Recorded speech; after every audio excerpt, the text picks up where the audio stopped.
Salut à toi, aujourd'hui on se retrouve pour un tutoriel sur Mangrove Exchange. Donc c'est un protocole dont on a pas mal parlé dans la dernière vidéo, puisque c'est un DEX qui pourrait devenir l'un des gros DEX dans les prochaines années.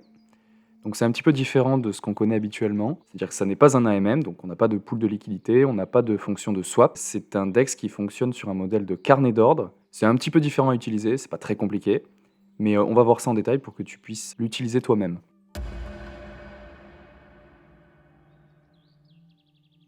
Donc la première étape, c'est d'avoir un MetaMask installé, ou n'importe quel portefeuille. Moi, je préfère Rabi, mais MetaMask, c'est cohérent aussi. Il va nous falloir un Twitter et un Discord.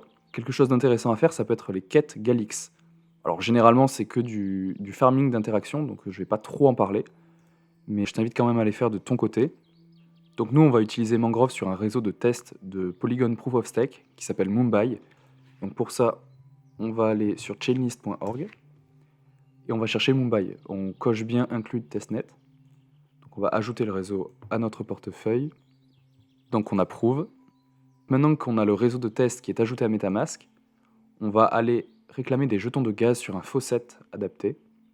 On met notre adresse et Sanlimatic. Donc ça, le lien sera dans la description. Donc là, normalement, on va recevoir 0,5 Matic, ce qui sera largement suffisant pour faire quelques dizaines de transactions. Là, on a reçu notre Matic et on va pouvoir se rendre sur l'application sur le testnet. Donc là, je me suis déjà connecté. Donc comme tu peux voir, ça ressemble vraiment à un carnet d'ordre. Actuellement, sur le testnet, on a 4 paires. Nous, on va choisir la paire WTR USDC.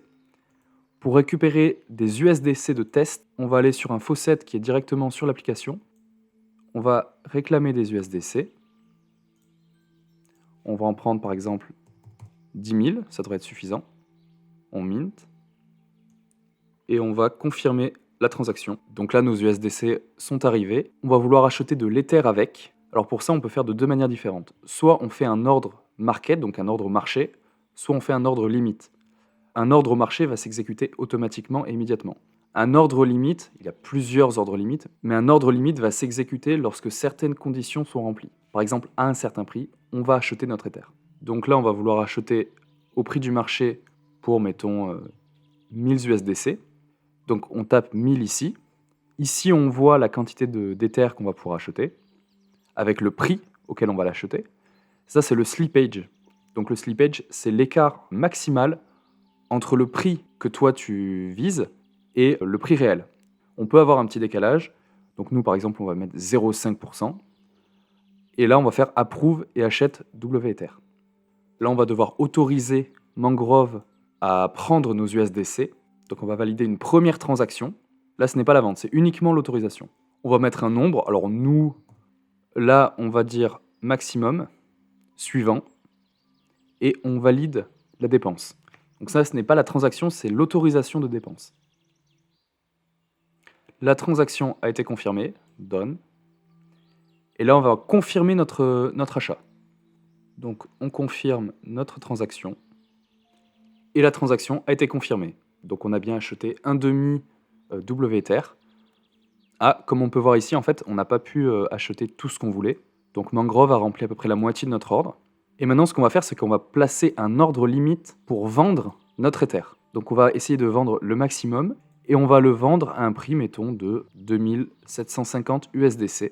Donc ici, on a plusieurs modes. Le seul qui est réellement pertinent, c'est bon jusqu'à... Donc là, on va mettre par exemple 20 jours. Donc ça veut dire que dans une fenêtre de 20 jours, notre ordre peut être exécuté. Au-delà de 20 jours, il est annulé et il ne compte plus. On va approuver, encore une fois, la dépense de nos WEther par Mangrove. Et on va mettre un Ether. On clique sur suivant et on approuve la transaction. Notre transaction a bien été validée, donc on fait done. Et on peut confirmer l'ordre limite de revente de notre Ether. Et encore une fois, on va confirmer la transaction. Ça a été validé. Donc là, dès que le prix de l'ETH va atteindre 2750 $, d'autres traders pourront venir accepter notre ordre sur Mangrove. En attendant, les 0,22 Ether restent dans notre portefeuille, comme on peut le voir sur l'Explorer. On a toujours nos 0,22 Ether. Et ils ne quitteront notre portefeuille que lorsque l'ordre sera validé. Alors c'est un petit peu dommage, puisque moi, en même temps que mon Ether dort sur mon portefeuille, j'aimerais bien le faire travailler. Et c'est justement la direction vers laquelle veut tendre Mangrove, en permettant aux utilisateurs de déposer leurs fonds sur Aave en attendant que leurs ordres soient validés. C'est ce que Mangrove a appelé Candle sur Aave. Donc Candle, c'est une sorte de programme qui permet d'acheter et de revendre automatiquement sur Mangrove. Et Candle sur Aave, c'est exactement la même chose, sauf que les cryptos en question ne dorment pas sur notre portefeuille, mais sont automatiquement déposés sur Aave pour gagner un petit peu d'intérêt. Alors c'est pas énorme, par exemple là actuellement on touche 3% pour du Matic et 2,3% pour de l'USDC, mais sur plusieurs années ça peut représenter une vraie différence. Et Aave n'est qu'un seul protocole parmi d'autres. Ça c'est un des avantages de la DeFi, c'est que comme tout est modulaire et que tous les protocoles sont interopérables, on peut imaginer une stratégie avec Mangrove qui impliquerait Aave mais aussi Uniswap ou Rocket Pool. Aujourd'hui on a utilisé Mangrove uniquement sur le réseau de test, mais il a aussi été déployé sur Polygon Proof of Stake sur le mainnet.